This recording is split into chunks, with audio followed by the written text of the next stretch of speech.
I would like to make an update about the situation in Syria as I see it, and also the other big breaking news today of a terrorist attack in Stockholm. Um, it's almost now becoming seemingly such a daily feature of the news that it's almost not news anymore. So what's happened in Stockholm is certainly shocking, but this is a week that has seen other terrorist attacks in St. Petersburg, um, and last week in Westminster. Sad news today that the Westminster attack has claimed a fifth victim, the Romanian woman who fell off Westminster Bridge, who was knocked off Westminster Bridge, has passed away. So the situation in Stockholm is that a lorry apparently rammed into people outside a shopping centre. At least 4 have been killed, 15 wounded. According to Prime Minister Stefan Löfven, 15 seriously wounded. So I don't know if there are other serious injuries. This technique of using vehicles as a weapon is a sinister new modus operandi by Islamists. It was used in Westminster, it was used in Dusseldorf and in Berlin and in Nice. So there seems to be a track record here of this being used as a weapon. In a sense, it's much harder to police to prevent than a bomb going off in a transit system. Now, obviously, that was the case in St. Petersburg, so that would indicate this Kyrgyz suspect who was, I don't know if they were apprehended or named, because I haven't followed that case very closely, but that would suggest to me that it may well still be Islamist, but a different cell, or a different, not cell, but a different faction. Generally speaking, when it comes to terrorism, particular groups use particular techniques. I think ISIS attacks in Europe, the trend is lone wolf inspired attacks. That is to say, ISIS inspired but carried out by lone wolves. Obviously, information will surface about this latest attack in Stockholm. So that's a big development today. The other huge thing, of course, today is the situation in Syria. Inevitably, there's been talk of World War III. I think that always happens when there's a big international incident like this. And this is a pretty major thing. However, it should also be put into context. This was not a ground invasion. This was not a declaration of war. I saw an interesting analysis on the BBC with a Russia expert from King's College London, and she was saying that for Moscow, it's difficult for them to openly condemn the Assad regime because that would mean them losing face. And when it comes to geopolitics, ego cannot be underestimated. Russia doesn't want to look like they're on the wrong side of history. But she indicated that behind the scenes, Russia might be very disappointed with the Assad regime. It's a little bit like the Chinese behind the scenes being angry with North Korea for continuously testing the world's patience. So it's very difficult to know what Moscow's position really is, insofar as this chemical attack is concerned. RT, of course, is in overdrive, trying to prove that it wasn't the Assad regime. They use exactly the same language as the Assad regime, so they talk about everyone who opposes Assad being terrorist. I think that's disgraceful. The thing is, there were those who say that this is one of the main tractions of argument I've seen today. Why would Assad commit this chemical attack? Because he's winning the war anyway. Well, why does a ruthless dictator do any of the things that they do? Dictators don't tend to think rationally. I think it's just sheer ruthlessness. And I think it is very plausible that this was indeed the culpability of the Syrian regime. Why? Because they've done it before. This is a regime that has rained barrel bombs on civilians. So does anyone really think that they would have moral reservations about using chemical weapons? Because the mindset of the Assad regime is collective punishment. That is to say that they deem any civilian in rebel-held areas um, as being equally guilty to the fighters who are there. That has been the attitude since the start of this war. Now, I'm not saying that terrorist factions are not capable of chemical attacks. RT pointed out the sarin attack in the Tokyo subway in 1995. It's not that they're not capable of it, it's just that it is far more plausible that the winning side of a conflict, the government side being propped up by a very powerful country, Russia, has more capabilities than a ragtag bunch of Islamist terrorists. I mean, that's common sense. It's There are those who will say, well, the US should have taken a step back and wait for a fact-finding mission. I think the Trump position on this is we're going to take action this time. It's always a case of, I think a big part of Trump's doctrine, if that's what it is going to be called, is that the Obama administration always kind of waited and waited and waited. You know, that red line was crossed. Now, in fairness, it wasn't entirely Obama's fault because he was going up against a hostile Congress, something Mr. Trump would do well to remember, you know, when he's tarnishing the record of his predecessor. But the main traction of opinions I've seen today has been supporting Trump. And I'm not just talking about leaders and governments, I'm actually talking about public opinion because I think people see this for what it is. And it's interesting that Syrian refugees in Jordan have backed this. You know, they're not saying, oh, we don't want the Americans bombing our country. They're saying we welcome this precision strike on a murderous regime. Like I say, RT has been in overdrive to try and vindicate Assad.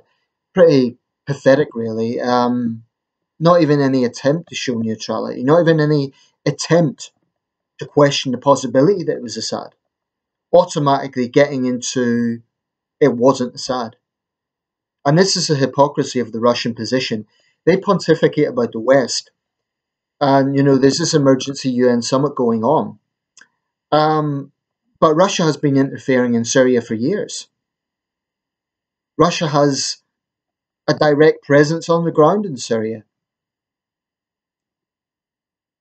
And when we look at this, what has Trump actually done? It was a precision strike on a military compound, not indiscriminate bombing of a country.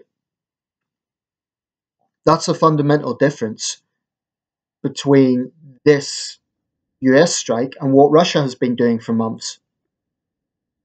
Now, this is not to vindicate the US position in other parts of the Middle East. I believe, for example, the situation in Mosul is a very grave situation. And if reports transpire that dozens of civilians have died from American bombs, it's, you know, there's not much moral difference, really, between what America's doing in Iraq and what Russia's doing in Syria. Shortly after he became president, of course, it was that airstrike in Yemen. Again, a number of civilians were killed there.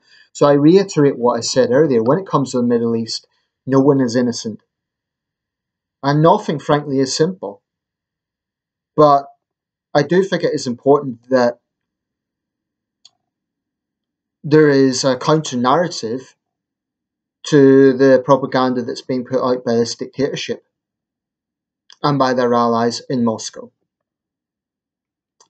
That's my position. I really think that what the analyst also said on the BBC, she made an interesting point. It may well be that Trump's initiative with this was to kind of send a warning to the Assad regime, as opposed to inciting a full-scale escalation. That would be more sensible. And she suggested that in a few weeks, things might calm down. Russia and the United States might find a way to work together on this. Of course, what is interesting, and I think one reason why this has got a lot of attention, is because for months now, throughout his campaign, Trump has basically been towing the Russia-Assad narrative on this. So I think this move has come as a surprise to a lot of people. because in the campaign, Trump had basically been downplaying Assad's brutality and more or less saying, "Oh, let's work with the Russians." Now he's taken radically different approach. He's taken this chemical attack to do that, as if the barrel bombs weren't enough. Um, the moral questions of what's going on in Iraq and Yemen are legitimate, but specifically thinking of Syria, I believe this is morally justified. And I think that this idea that there can be an independent investigation, for a start, that's extremely difficult in a war zone. I mean, sending in UN inspectors in the middle of a war zone, I don't know how that could be practically done. I understand why there are people calling for that, but I just don't think that it's plausible to say that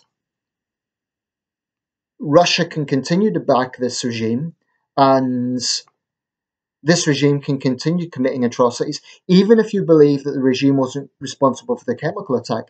There's abundant evidence to show that they've been responsible for countless atrocities. So the Assad regime, as far as I'm concerned, has no moral credibility. Most Syrians don't want the Assad regime. So what's the way forward? Well, Russia's making a lot of demands about America not getting involved, and they've been pontificating about America breaking international law. It would be good to see Russia actually taking a step back and not being so slavishly close to the Assad regime. If Russia was willing to say, we're not going to unreservedly back the Assad regime, I think that would make progress. Not because it's what the Americans want, not because it's what the West wants, but because it's what most Syrians want. Most Syrians don't want Assad as their president. And granted, there will be areas which see Assad as the lesser of two evils, i.e., religious minorities. Now, I'm not downplaying that. If I was a Syrian Christian and my choice was between living under Assad or living under ISIS, I'd probably choose Assad. But that doesn't mitigate the things this dictator has been doing. Don't forget, it was the regime that started this war. That is a point that I don't think is insignificant. Now, apparently, Russian vessels have been heading towards the US Navy in the Mediterranean. It's not the first time, and it won't be the last. There's been this sort of international flare up. There's many examples over the past 20 years. And every time there's been speculation of a World War III. I don't think it's going to come to that.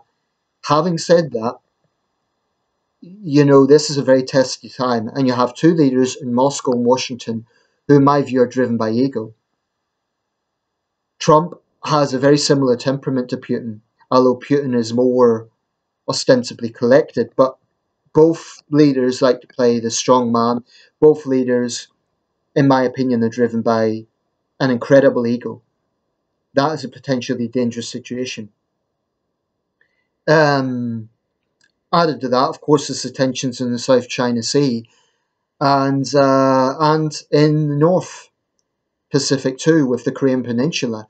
So I think if we look at the world situation right now, it is a very tense time. It's hard to argue that it isn't. I mean, if we compare 2017 to 1991, for example, the world today is a lot more volatile, I would say. Not necessarily deadlier, because actually the number of armed conflicts hasn't actually escalated since the 1970s. There were still more people dying in armed conflict in the 70s than there were today.